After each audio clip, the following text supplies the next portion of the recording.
Allora, eccoci con Roberto Nardi, neoeletto presidente del Comitato Regionale Veneto. Intanto congratulazioni. Roberto, una vittoria te l'aspettavi o è stata una sorpresa? Beh, è stata una vittoria sicuramente sofferta, perché il competitor era assolutamente più che all'altezza e un presidente uscente, quindi è sicuramente importante per il basket veneto comunque dare una svolta, secondo me, dal punto di vista della coordinazione e della continuità anche con i collaboratori e con le società che hanno partecipato a questa elezione. La cosa fondamentale è che è stata un'elezione partecipata e quindi c'è interesse, c'è voglia e c'è sempre più voglia di lavorare da parte della società del Veneto.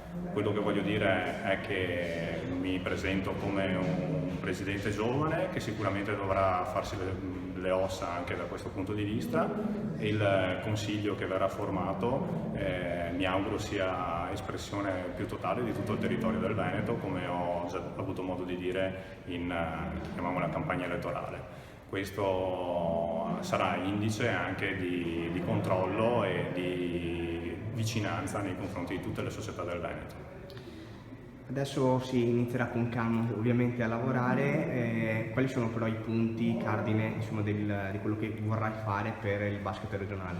I punti cardine sicuramente saranno una corretta gestione di tutte le attività che già sono in essere nel Comitato regionale Veneto, con molta attenzione ai rapporti tra tesserati e tra società, e in primis entrare, come è corretto che sia, in punta dei piedi e avere la disponibilità di tutti i fantastici collaboratori che qui nel Veneto sono presenti e che hanno sempre lavorato per il bene di tutta la pallacanestro maschile e femminile del Veneto, e anche mini basket, perché ricordiamo che un settore molto ma molto importante della nostra pallacanestro è il mini basket, al quale io ci tengo particolarmente.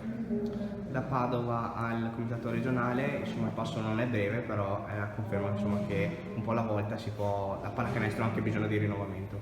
Sì, questa è la conferma, possiamo dirla scritta, che non è facile, non è semplice sicuramente.